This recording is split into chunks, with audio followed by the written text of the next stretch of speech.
Okay, we're good to go. Okay, we've all had the minutes of September the 16th, 2025. Is there any errors or omissions within the minutes? Hearing none, I will approve the minutes. Next up, Mount Uniacke splash pad, Alana and Evan, you'll be taking that. Which one will be Alana? Can you press your, no?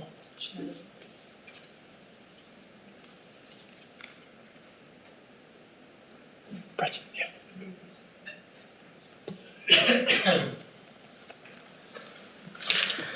Thank you. Through the chair, this first report is really around information regarding splash pads specific to Mount Uniacke. I'll be touching on all of the relevant information, and it's fairly lengthy with a lot of sort of detailed information. So certainly, Evan and I can address anything that doesn't come up in questions at the end of the report. And really, this came about in May. We have a motion that requested staff explore the establishment of a splash pad in Mount Uniacke. We don't actually have a recommended motion for this, so we are seeking council direction based on the information provided. And the information that we're going to sort of outline for you includes types of systems, water quality, quantity, operating models, funding, and some of the locations where we have municipal land in Mount Uniacke.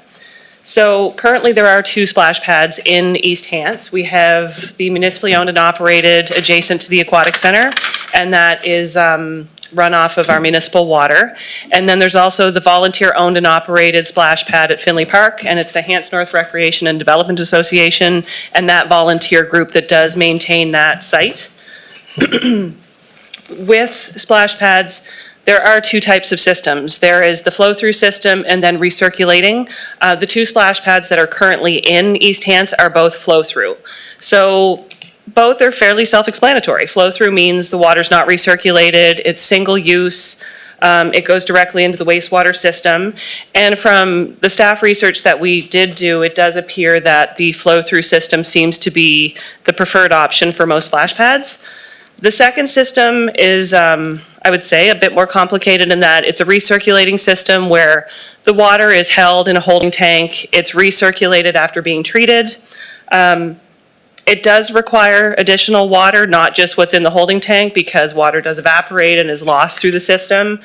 And we give some sort of stats there on how much water you would need to be resupplied each day for an asset the similar size of Finley Park.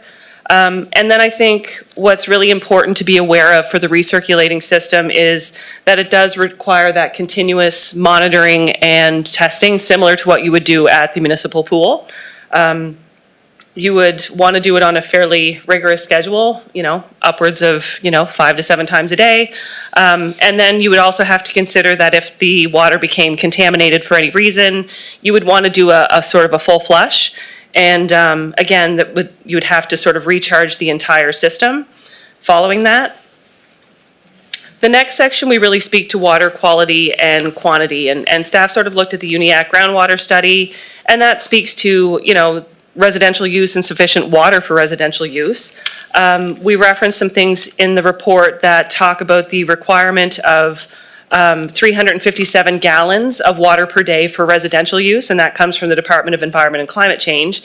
But then when we spoke to the installers that do actually splash pad infrastructure, splash pads do typically require a significantly more water. So, depending on your infrastructure size, your features that you have in place, whether it's a continuous use or if it's the push button use, you're really going to look at between 5,000 and 26,000 gallons per day. So, some pretty high numbers. The section of the report does go on to speak of gallons per minute and water flow. So staff reference wells that have been recorded and are listed since 1990, and we speak to the numbers of gallons per minute, a number of wells that sort of meet that threshold. And sort of a high level, really, of those wells that are listed, there was only 4 that would actually have enough water to provide a splash pad on its own. So it's not to say that you couldn't use multiple wells to feed a splash pad, because that is possible. But in those particular readings, there was really only a few that could support a splash pad. And again, if it's not on municipal infrastructure and you're going the route of wells, every well you drill is going to require additional, infrastructure and components. The one thing that came out that was really quite interesting was the risk of well interference. So I think, right now with the drought conditions and things like that, we're heightened and aware, maybe more aware than usual of such things. So the possibility of multiple wells in a small area for a splash pad could essentially create some well interference for adjacent neighbors. So it's certainly a consideration when looking at the type of system if the municipality wanted to go that route. And another piece to the water quality and quantity was elevated arsenic and manganese found in Mount Uniacke well water. So again, something that would require treatment before it was used in any type of system, whether it was flow through or recirculated. There's additional cost that goes with treatment. You could also look at other different water sources, such as lake water, or trucking in water. And with lake water, again, there's a retreatment component because of organics and things that are in the lake water, and there would be more cost with that. But also, if you're going to truck in water, you'd have to account for that in terms of budget and ongoing maintenance.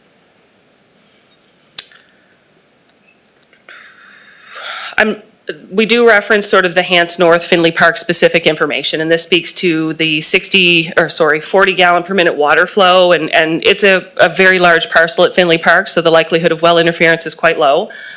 We gave some stats there that were provided from the contractor that actually installed that particular splash pad. And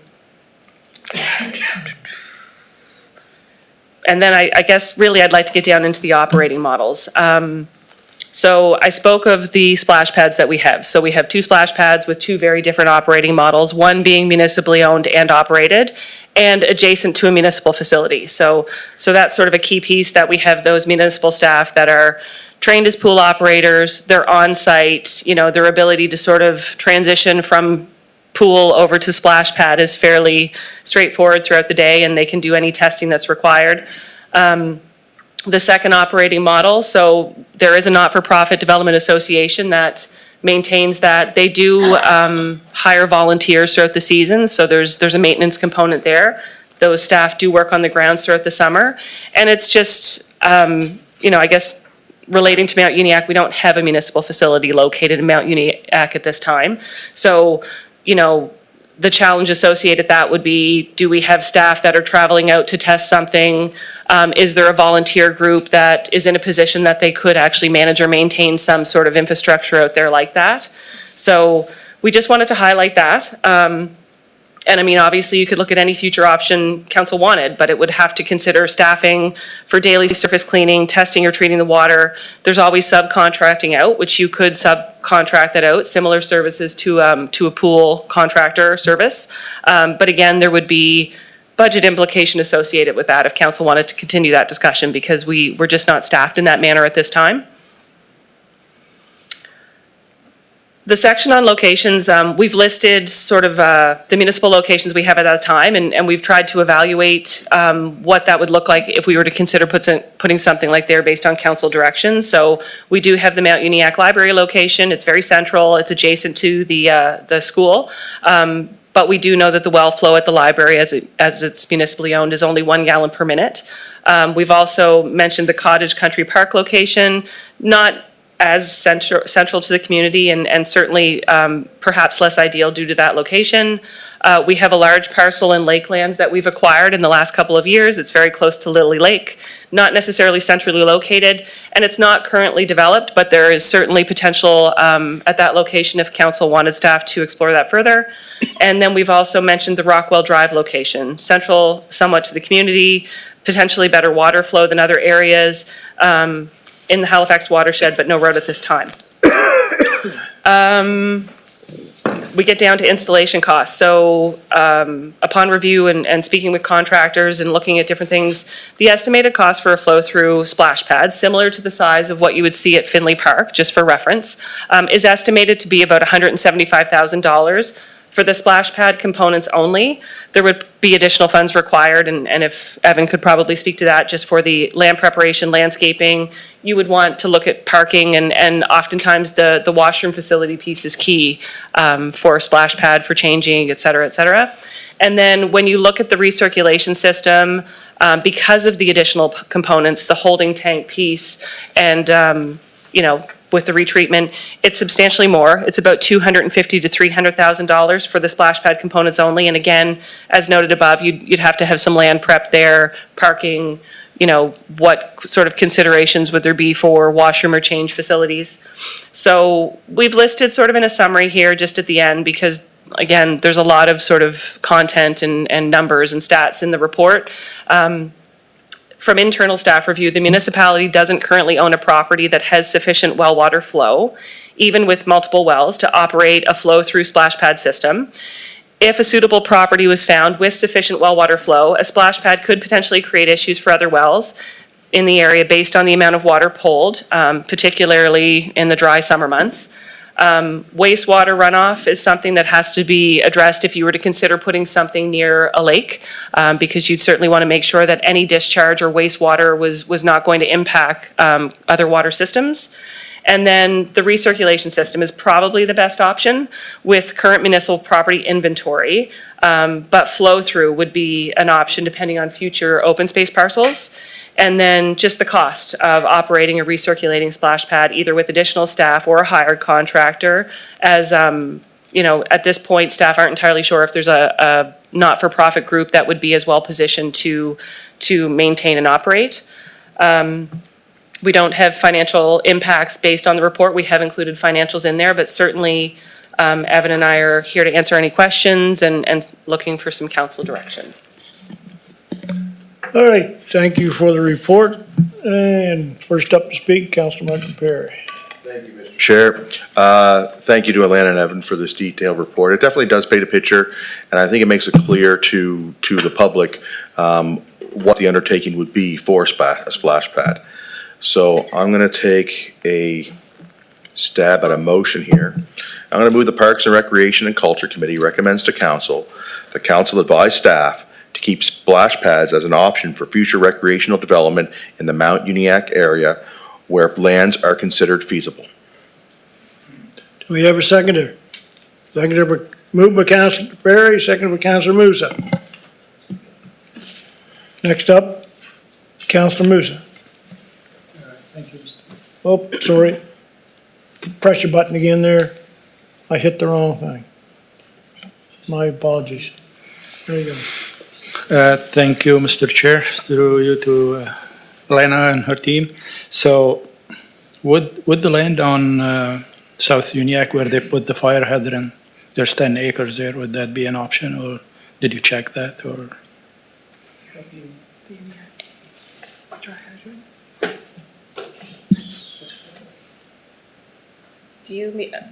Through the chair, could you just repeat the location that you were speaking of, Councillor Musa? The land on the South Uniacke Road by the bridge. There's 10 point some acres down there, and it's pretty close to everything too. I know it's close to the Sackville River too, but it's accessible. We have already a driveway in for the fire department. So the location you're talking about, most of that would be identified as wetland now. That land, like they got the road into where they got the dry hydrant, but everything in behind that is most of it would be considered wetlands now. And Parks and Recreation kind of moved away from taking lands like that, just for the benefit of the municipality. Like a lot of those lands are protected by provincial regulations. We do have that parcel in our inventory, but I don't think that would be a viable location, just knowing that piece of land and how close it is to the brook's going to be there, right? So if you put a splash pad, even if you had an area that water, you're going to have to build a retention pond to hold your runoff so it doesn't go into the brook and create additional problems. It's a river, it's not brook, so. Yeah. Yeah, no, it's okay. I just didn't know what the condition of the land, but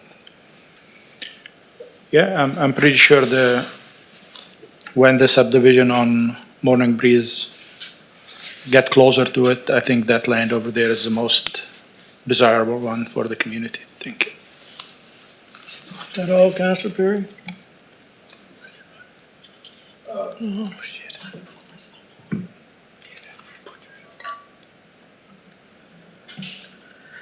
Thank you, Mr. Chair. Just for clarification, this motion is simply meant to keep future discussion of this possibility on the books, correct? Councilor Perry, I'll let you weigh in on your motion. Thank you. Yes, just to clarify, my motion is, my motion is for any major recreation development, that a splash pad is considered at the time they do any major recreation, if it's feasible. I don't want it to go off the radar and we start, oh, we're gonna put a big development in here, and we put a pump track and a playground and walking trails, but we never even thought of a splash pad. I wanna make sure that that's always one of the considerations moving forward, where it can be feasible for the community. Anyone else? Seeing no one else, well, there's motion on the floor to keep this on the radar screen. Right now, we'll go to vote.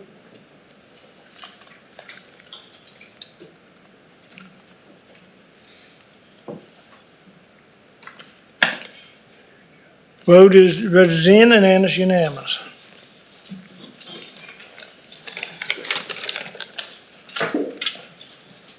Next order of business would be community grant program. Joe, you're taking that?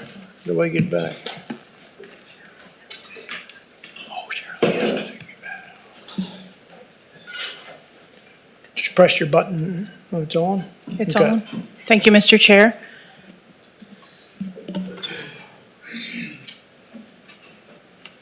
Just waiting for the screen.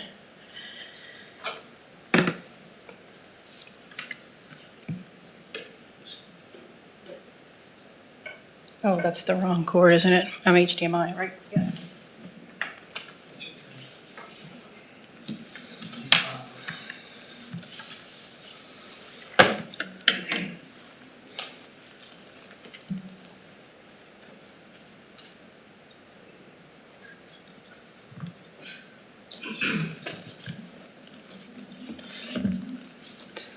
Still doesn't like me.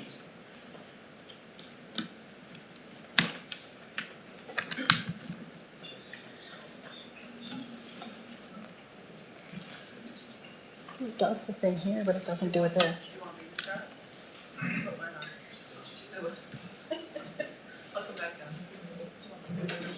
You can bring it up. Shirley will bring it up, that's fine.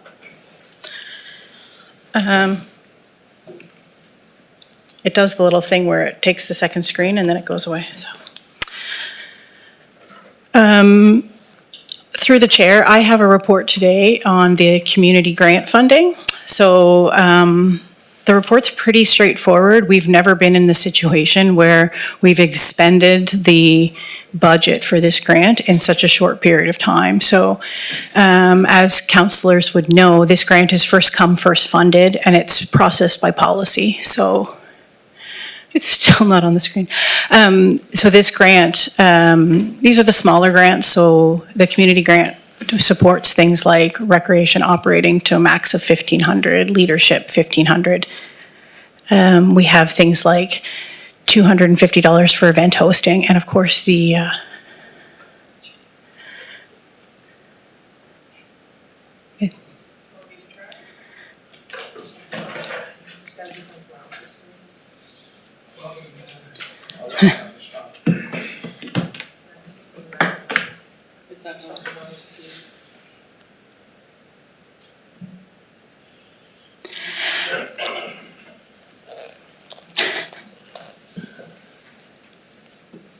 I can keep talking. I know what's in the report. So when you've got your report, okay. So it is really this report. So I process the grants as they come through the office, and we just check it with grant review committee if it wasn't straightforward and according to policy. And then the groups are getting their money. We process these every 2 to 4 weeks and turn them around pretty quickly. So the last few years, on the second page, there's a chart which shows in the last 9 years, only 4 of those years we expended that budget. Last year I was really excited. We expended it on like the 25th of March, and the new budget starts a week later. So that's what we're aiming for, is for that money to stretch through. But right now we expended it in September. I've had 3 small grant requests since, and I've been able to tell them that we're taking this report and we'll see if there will be money available. So when staff discussed it, we really thought that because of the volume of the small grants, so the people asking for event hosting, they're not planning ahead and asking on April 1 for a January or February event like Milford Meltdown or those sorts of things that come up every year. We do think that council may want to allot some money to get us through, to kind of bridge through to the next fiscal year. And the number that we came up with was 12,000, and the best place at this time we can recommend is General Government Grant Reserve Fund. And so on the bottom of that first page, it says the recommended motion is to fund 12,000 to community grant for the balance of this year, up to, it says. And your alternatives are the same as always. You can choose another amount, or you can say not at this time. Anyone who asks, we would just say it's been expended and recommend that they apply earlier. But we certainly are seeing an increase in grant usage across the board, and that is not a bad thing because we're able to do a lot. These groups do a lot with a small amount of money. So I think that's the most of it there. If anyone has any questions, I'm happy to answer them. All right, thank you for the report. We have a couple speakers wanting to speak. First up would Councillor Musa. Well, thank you, Mr. Chair. And the only person to blame is Joe here. She's working too hard with those volunteers and give them what they need and identifying their need. Thank you, Joe, for what you're doing, and I'm ready to support whatever you ask for. Thank you. Next up, Councillor Garden Cole. Thank you, Mr. Chair. Through you to staff. Yes, I totally agree. I'm always the first one to say when people are reaching out for grants, call our grant staff because they are amazing. You're getting the word out there that there's grants available. But also from a municipal perspective, I think we are hosting more things. You know, there's more, yes, there are grants available, but also, I mean, one weekend at the ball field, they hosted 2 provincials, at the same basically location, because they knew they could reach out to them because they do a great job. And that's just an example of events that are being hosted and whatnot. And yeah, that is a great problem to have. So kudos to staff, and I support adding more money to the pot. Thank you. Thank you. Next up, Councillor Mitchell. Thank you, Mr. Chair. Looking at 33,000 doesn't seem to be enough, so hopefully in our next budget that we'll increase it. How much do you think, to get to March 31st? So through the chair, to get to March 31st, we're recommending 12,000, and we've already started looking at how we can expand the budget for next year for this grant and the other first come, first funded programs to make sure we're able to support them. How did you reach 12,000? Is that going to be enough? So what I did is I looked at what the numbers have been the last 5 years between September and March, and those numbers ran between 9,000 and 13,000, and then I took a quick peek to see if a lot of the same groups from the winter have already applied, and there are a lot that haven't. So I really feel that 9 to 11,000 is good and 12 is safe for the bottom of this fiscal year going into next. Are there any groups out there that you haven't heard of yet, you think, that might want to be coming forward between now and then? You never know, but there's always the opportunities to support them with this one and others, and pushing through. If they're doing maintenance and things, we're going to push them to a district recreation fund anyway. But for the small groups, this amount of money should be sufficient So till you think- February or March, yes. 12's enough? Okay, I'm okay with that. I'll support it. That it, Councillor? That's it, thank you. Next up, Councillor Hibb. Thank you, Mr. Chair. I'm going to move the recommended motion. Move the Parks and Recreation and Culture Committee recommend to council that up to $12,000 from the General Government Reserve be added to the Community Grant Program budget to meet demand of this funding program for 25-26 season. Second. Moved by Councillor Hibb, seconded by Deputy Warden McPhee. Anyone left to speak to the motion? Seeing none, no one left, Question? we'll go to the vote. I had a question. Okay, it's coming from the general government grant reserve. Will the money go back into that from the budget next year, you think? No? Not typically. Okay. Last call. You are. We'll go to the vote now.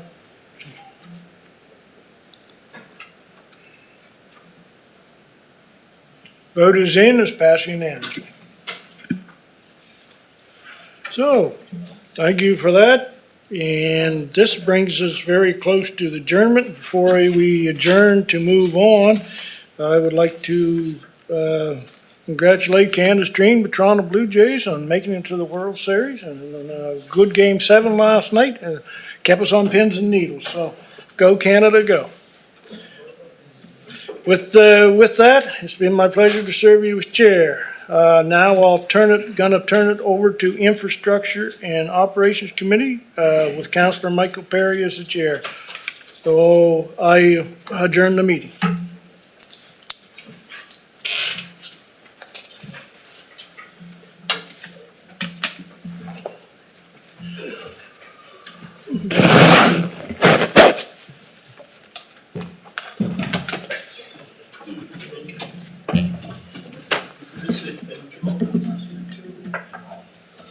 That's right.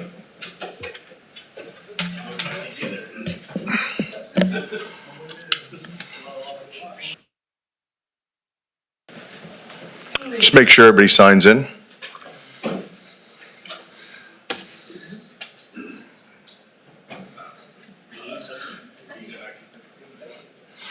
All right, I call to order the Infrastructure Operations Committee. Approval of the minutes of September 16th, 2025. Seeing nobody on to speak about it, we'll consider the minutes approved. First up to speak, Director of Infrastructure and Operations. We'll talk about the Enfield Water Treatment Plant intake study.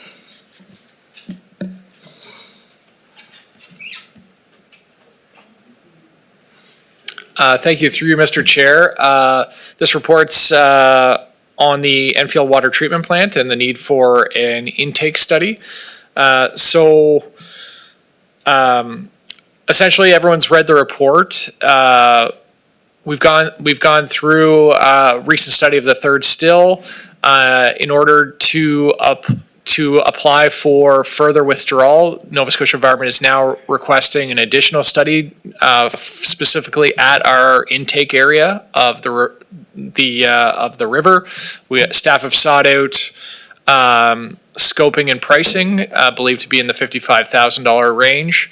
Adding contingency, staff are recommending an approved amount of $67,500 to complete the study, and are making that recommendation to give the CAO approval to procure and negotiate a sole source procurement. We are recommending sole source because we have dealt with someone that has sequence of studies and knowledge of this system.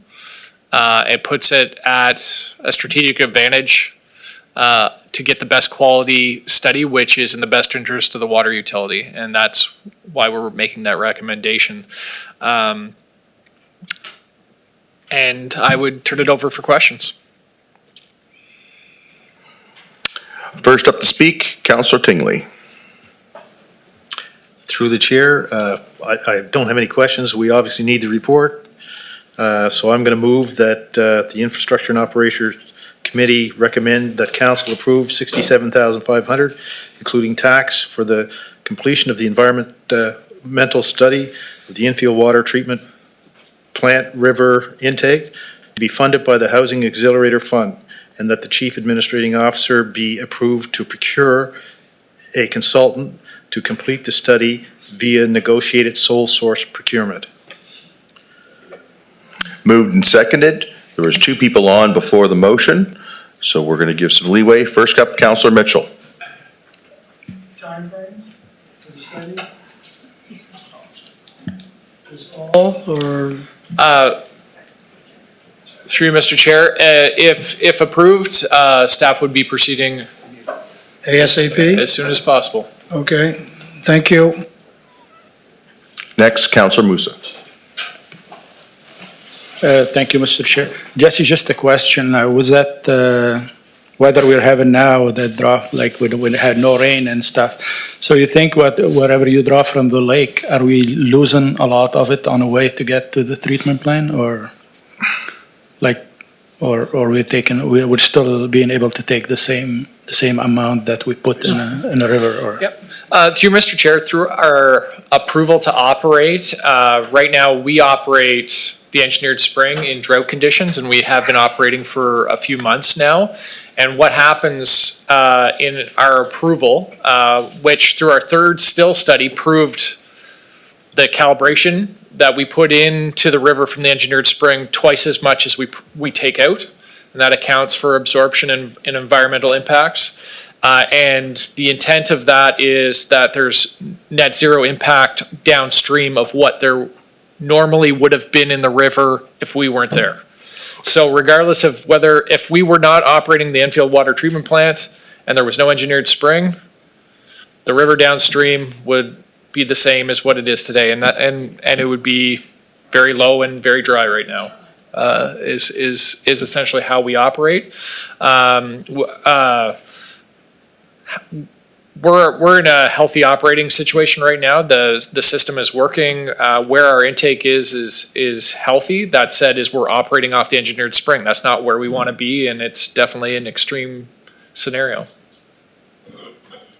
Okay. No, I was just wondering because I know the Sackford River is all dry all the way, Absolutely. so I don't know about this river here, same. It is downstream, but not at our intake because of the engineered spring. Oh, okay. Yeah, but, yeah, my point is, when the river is low, you don't lose enough to not be able to take whatever you need. No. Okay, good. Thank you. Thank you, Counselor. Seeing nobody left to speak, we'll go to the vote.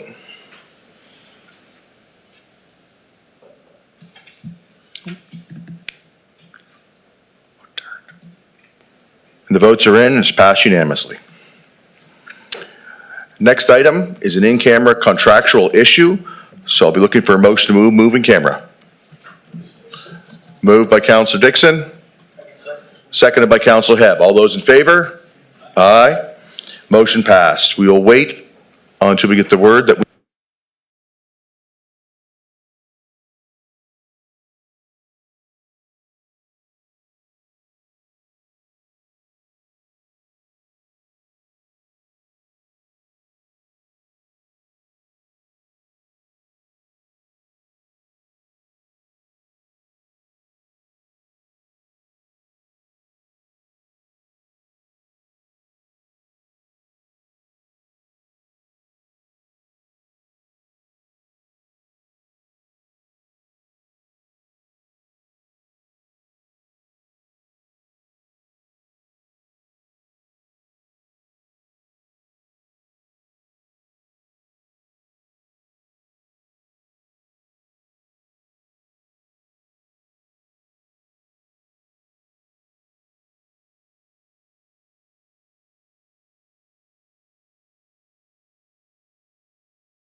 All right, I will report that we met in camera to discuss a contractual issue, and from that in-camera session, there is a motion coming. And I will turn it over to Councillor Hebb. Thank you, Mr. Chair.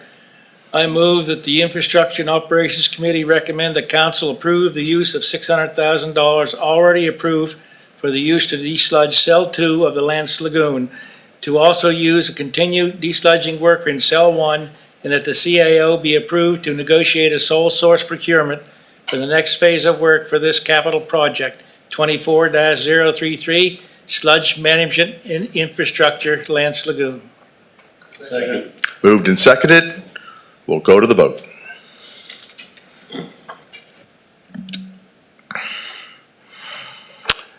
And the motion has passed unanimously. That brings us to the end of our agenda today. So I'll be looking to adjourn for the day when we will reconvene and regular council for policy.